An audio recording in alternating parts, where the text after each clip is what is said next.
Well, I'm going through the presentation. It's hard to see everybody, so please feel free to unmute yourselves or go ahead and put in the chat so that Ms. Nicole can answer your questions.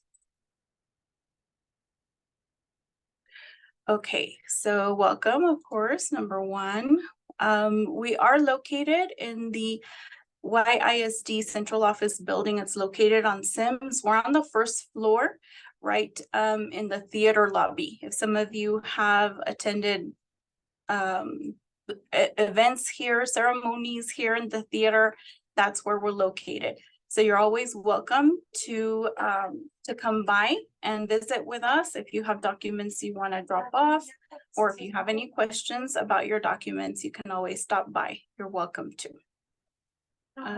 We want to make sure that we do stay connected as we go along through this relationship that we have and supporting you throughout your college career. So we are on Facebook, on Twitter, and Instagram, and of course our website that you can access there, where all of this information is available. No problem. Have a great day. So first, we're going to mention a form that we call the biography form. Okay, this is a mandatory form because it provides us very important information about how to stay in touch with you, what your plans are, and it also helps us as we apply for grants. We need information to be able to let these people that we're applying for funding for the demographics of our community, our students, how many males, how many females, ethnicities, things like that. So it is very important for us to collect this information, as well as what college you're going to, what major you're planning to go into, and of course your expected graduation date. So let me go ahead and give you a quick snapshot of what that form looks like.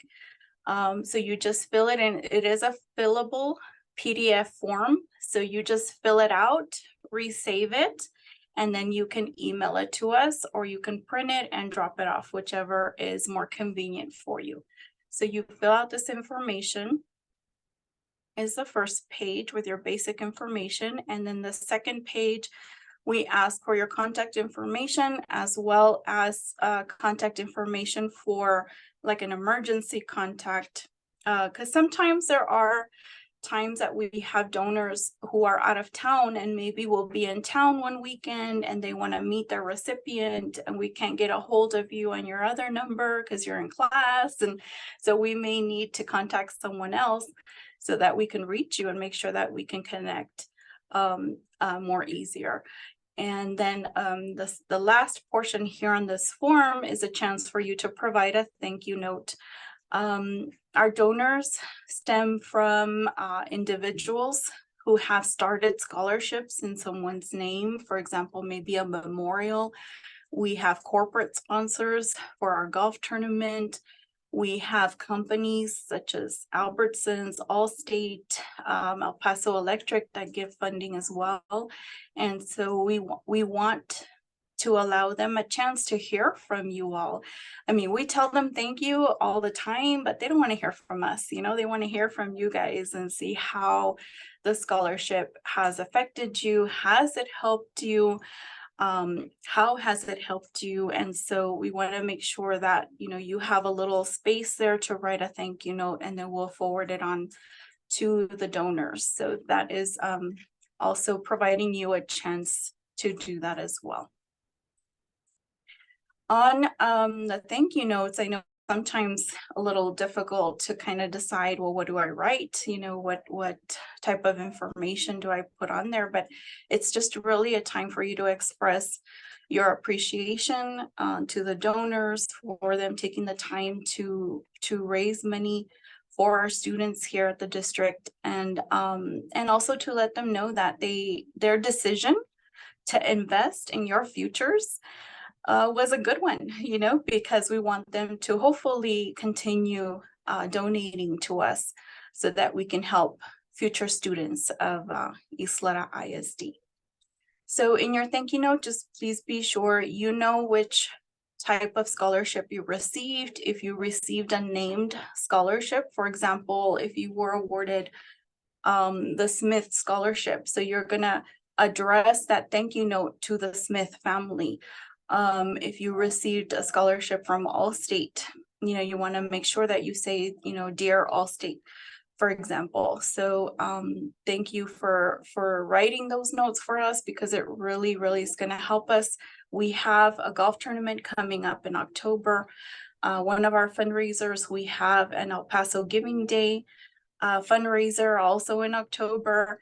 And right now we just launched our district employee campaign, where employees of the district also donate funding to us. And so we want to make sure that we're able to send them these thank you notes, share with them, so that they can see the students that they are helping. Yes, Sergio? Question. We just have a letter from Letter Education Foundation. Is that a scholarship, or where do we get that information from? Okay, so if you received a scholarship that was under a particular category, such as the academic scholarship or the community service scholarship or the Overcoming Life Challenges scholarship, you can go ahead and address your thank you note to Dear YEF donor. Okay, so that scholarship was comprised of various different donations that came in from the employees at the district, from our golf sponsors and things like that. And so we will go ahead and share that with some various different people. So you can just put Dear YEF donor. Does that answer your question? Yes, Mom, thank you. Okay, thank you. Very good question. Okay, so we'll go ahead and continue. So there is a process to request funds. Myself and Nicole, are responsible for ensuring that all of the funds that are provided to us by our donors, that every penny is used for a college expense, because we want donors to trust us with these funds, to be able to trust you with their money. And so we have a very detailed process. So thank you for your patience as I go through all of this. So we have several documents we will be requesting, and you can submit them again either through email at yef@yisd.net or in person here at the district central office. And we just ask that you please give us about 2 weeks to process any request. I know that sometimes maybe an emergency comes up, or last minute, or oh, my bill for tuition is due tomorrow, can I get my check? And that's not going to be very easy to do, because we have to have board members from the foundation sign those checks, and it depends on their availability. So please give us about a 2-week process. We typically have them ready for you within a week, but that's why we say 2 weeks, just in case when we have events or things going on, we may not get to it right away. But please just be aware of that. So your scholarship, there are very, very detailed, specific things that you can use it for, okay, for your educational expenses. So you can use it for tuition, for your books, for housing, if you're going to be living out of town, but also if you're going to be staying here and attending UTEP, for example, we can help you with the housing as well if you're not going to be living with your parents, for example. Travel is only allowed for students who will be going to school out of town. Computer equipment and calculators, which can include laptops, tablets, printers, various things, whatever you think you need to be successful in school, we can help you with that. And any other items that may come up that will need specific approval. And by those, I mean, for example, we had a student who went up north to like an art institute or something. She was majoring in art, and the supplies she needed, like typically we don't approve like notebooks and pens and things like that, but because she was in art, she had to buy like $300 worth of like painting supplies and very special writing equipment and things like that. And so we got an approval for her for that, because it was something that was required by her professor for her classes. We also had a situation where a student went to Harvard. That's up north, very cold compared to here. He needed like a bigger coat than we're used to having here in El Paso. And so those can get pretty pricey. So we were able to get an approval for him to have a coat, poor thing, so he wouldn't be freezing up there. So sometimes we can look at some other items, depending on what the need is for you guys. I know I have some students who received the Deibler Scholarship from Bel Air High School. So just know that the Deibler family is very, very even more strict on what the Deibler Scholarship can be used for. So the family only allows for you to use that scholarship for tuition and books. Okay, so just be aware of that. Yes, we had a question about. We had a question. Mhm. Can apply for orientation be an expense? So to apply out for orientation. For orientation, specifically travel to go to an orientation, I think we can look at that if it's a reimbursement type, because some of the documents that we're getting to right now, you may not have yet at the time that you go to orientation. For example, we need a copy of your class schedule, and maybe you don't get registered for classes until after orientation. But we can look at that if once you attend orientation, once you're registered, once you're able to provide us with all those documents, then we can see if we can get an approval for you on that. But it would have to be more of a reimbursement type. Okay, I hope that answered the question. So we do have deadlines. The amounts that you were provided were various. Some received $1,000, some 1,000, some a little 2,000, some more. So we do have a deadline that you start requesting the funds, where you activate the scholarship within 2 years. So if students, you're planning on attending EPCC, that is perfectly fine. We can hold the scholarship for you to go to community college for 2 years. And then once you transfer to a 4-year university, then you can use the funds, because it is a requirement for the YEF scholarship that you attend a 4-year university. So just know you have that 2-year time to not use the scholarship. But if you don't activate it within those 2 years, it will be forfeited. Okay. But once it is activated, once you start using it, then you have 3 additional years to use the remaining funds. We want this scholarship to be more of a, like, use it as you need it type. Many other foundations, will just issue you a check or send it to your school. And sometimes that can be an issue because you're not getting it directly. And we want to be able to help you a little bit differently, because if you have financial aid and say you have a Pell Grant and that pays for mostly everything, and you just need funding for your books, which could be maybe $200-300, then you just use it as you go, as you need it. You can even save it for summer school if you're planning to go to a summer semester, but there's not financial aid available for summer. You can plan to save it for that. We have students who save the money for study abroad, for example. They want to go to a study abroad semester in France or wherever it is they want to go, and they want to save it for that. That's okay too. But you just want to keep this in mind. You need to activate it within 2 years, and then you can use it for pretty much a 5-year time frame. And we do have students that do take the whole 5 years to use the funds. You want to be smart about your money and budget it well, and kind of sit with your parents and say, okay, we've got this money coming in, and this one and this one and this one, and YEF. How do we apply it to anything that you need for these next 4 years? Okay. So I hope that made sense. I know it can be a little confusing. So eligibility to request funds, like I mentioned, it must be that you are enrolled at a 4-year university, whether it's in the fall semester, spring semester, summer semester. You have to be you have to show your class schedule, verify that you are enrolled at a 4-year accredited university.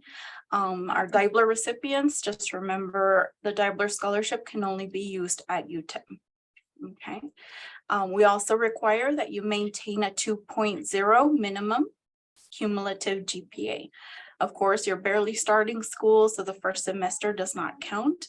But after that, say you want to request funds in the spring or the summer or next year, then we will need a transcript so we can make sure that you are maintaining that criteria. So this first semester, if you're planning to request funds now in the fall, you don't have to worry about that GPA requirement until later. And our Diebler students, you receiving a little bit higher scholarship, so you do need to meet a 2.5 GPA. Okay. Now, as far as documents, these documents have been sent emailed to you. If you don't receive it, just let us know. We'll go ahead and send it to you again, and we will also upload it onto the YEF website. So the disbursement form, this is kind of like a cover letter. I'll show it to you in just a minute. It gives us like your basic information, but then you'll also tell us what you want to use it for, how much you're requesting, and that's how we'll track your spending of your scholarship. We will also require a copy of your class schedule, a copy of your tuition statement as well. Different colleges call it different things. So it might be an invoice, it might be a tuition bill. It's just basically how much, where it shows how much they're charging you to attend college for your classes, okay? So the tuition, the disbursement form looks like this. So you just fill it out with your name, your basic information. We will need your university ID here, okay? Not your high school ID. We'll need your university ID because all of the documents that you're providing, a copy of your class schedule, your tuition statement needs to also have your ID because we want to make sure everything matches. Where you're attending, your contact information, and then the request amount. So if you received $1,000 scholarship and you want to use funds for books, then you check it off here. You have your books, and the books, you've looked them up and they total to $367.25. Then that's the amount you add here. And then who is it payable to? So here it depends. So if you're planning on using it for tuition, and it's tuition that you still owe to the university, it still shows on your balance, then we will have to make the check out to the university, okay? If it's tuition that you paid out of your pocket, then you can make it payable to you, okay, or to your parents. If your dad paid for your tuition and you want to pay him back, we can make the check out to him, okay, however you want to do it. That's for tuition. For books, if you need the funds up front to buy the books, just go to wherever it is you're going to buy them. If it's Amazon or Barnes and Noble or at the bookstore at the college, and get pricing information for those books. You send us the cart for your. I'll give them to you. Okay. You will show us, a printout of that cart of the books that you want to purchase and how much they total, and we will be able to give you the funds up front. But we do require that you provide us with a receipt soon after that, so that we can account that you did spend the funds as you were supposed to. For housing, we do also require a housing contract or lease agreement. And depending on how you want to handle that, if we reimburse you after you pay it, that's fine. Then the check will be made out to you.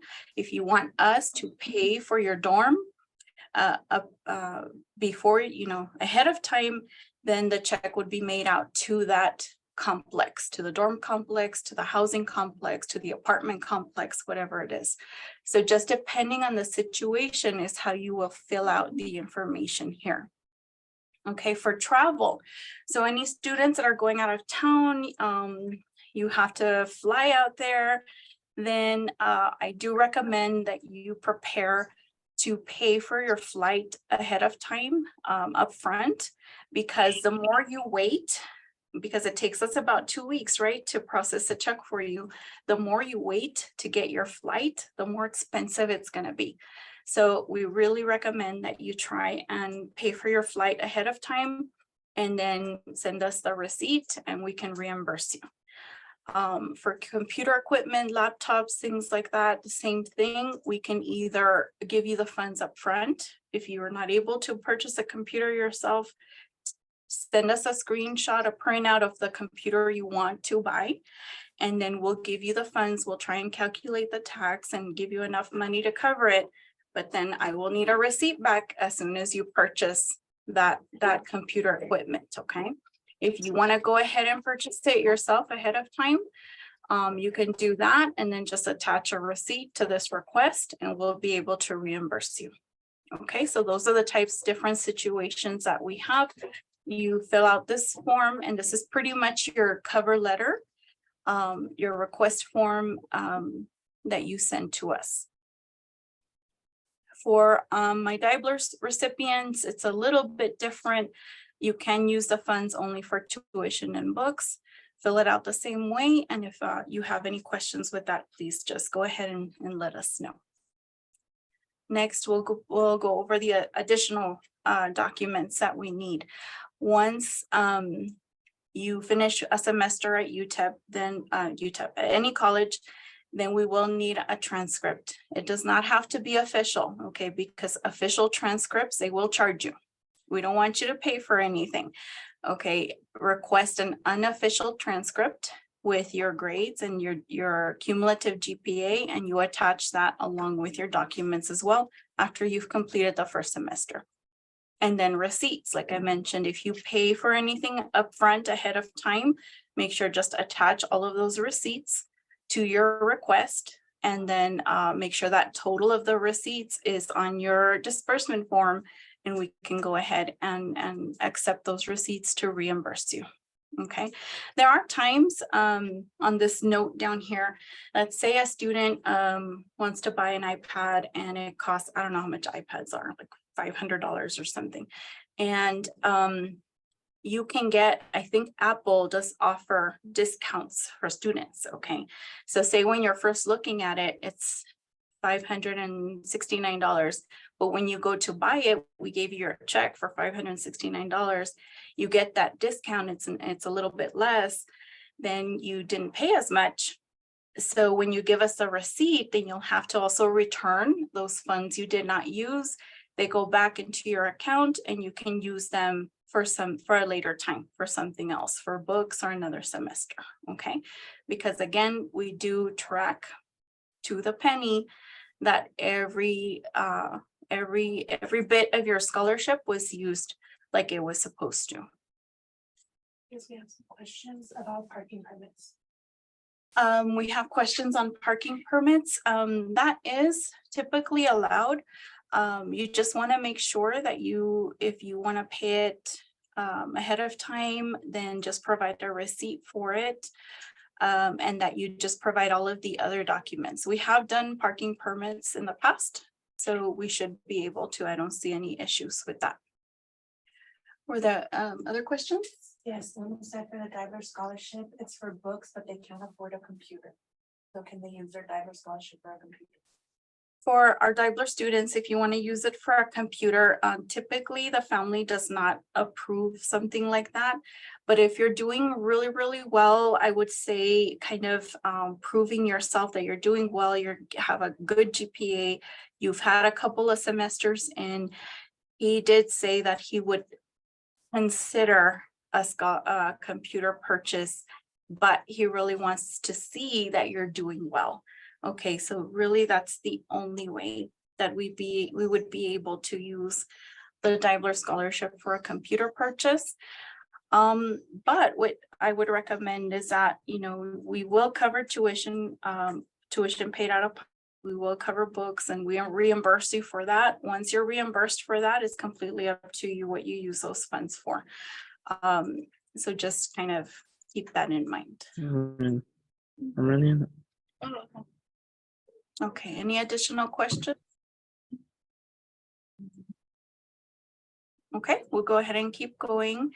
So besides the biography form that we went over with a thank you note, we had also sent you a university records release form. And that's just to help us see the success of our scholarship program, how our recipients are doing when you graduate from college, and if you continue to graduate school or to a law school or something like that, that you just give us permission to get that information so that we can better track how our students are doing. We also have a form called the photo and information release form. We will be collecting pictures from you all from for your thank you cards. We want to make sure that when we hear about, your success and everything, and we can brag about you a little bit, see how well you're doing, that we can attach a photo, your picture to that information. And so it's a release form that you, if you allow us to use your photo and your information. The only information we really release on fundraising, marketing materials and things like that is just your name, your major, what college you're attending, maybe what high school you graduated from. Basically just, that's all. We don't release like personal information. So that's what the releases for is to allow us to use that information for our fundraising events. Okay. And the photo, the picture, that if y'all can send us a picture, just a basic kind of headshot, maybe one when you graduated, or once you get to college, maybe one in front of your school mascot or something, your college, on your college campus, that would be cool too. Okay. So the records release form, this is what it looks like. So you just fill out your information and then sign and date. That's to give us access to this information right here. Okay, your GPA, if you graduated, what degree did you earn, what was your major, things like that. We also have the information release here and the photo release, and you can either agree or not agree to give us authorization to use your information in your photo. And when you're submitting all of these documents, there's times that, we're getting maybe 8 to 10 different documents from all of you guys. And so that's a lot of not just the new class, but previous classes as well, previous recipients that are still using their funds. And so that's 8 to 10 pages per student that we're getting. Adobe PDF works best if possible. If you can, the document that you send us, if you can put it into a PDF format, that would be great. It really helps us because sometimes students take screenshots on their computer, on their screen or something, and it'll cut off the name, it'll cut off your name, it'll cut off your ID number. It won't tell me what college you're going to, and then that just delays your request. And so to speed things up and make sure we have everything we need, PDF would work really, really well for us. There's a short video here on YouTube that I found on how to do it. Really on any screen you're on online, you just go to the print function, and instead of printing it, you just put, you want to convert it, save it as a PDF, and then you just save it electronically, attach it to your email and send it out to us, and that's it. That's the easiest way to do it. Okay, so hopefully you all can help us out with that. The quickest we can get your information and everything looks good, we have everything we need, the faster we'll get the funds to you. Okay, so just some reminders. We're over time. I wanted to get it at 3:30. But just submit your biography form, your release forms at any time. You can submit that now, even if you're not going to use your scholarship for a little while. You can submit it at any time, but we need those forms turned in first before requesting your funds. And then once you're ready to request funds, just email us, send us everything that you have. We will let you know. We'll stay in touch with you if there's anything we're missing or there's something else that we need. And of course, you can always call us, myself. Again, I'm Liz. We have Nicole here as well. Reach out to us and let us know what questions you have. We will stick around. That's basically it. If you all have questions, you're welcome to start asking us, okay? But thank you. Good to see you guys. Congratulations. We're so excited. We're so excited for you to start school in what, about a month? You guys leave around August. And so we're very excited for you. Congratulations. And we'll be here if you guys have questions.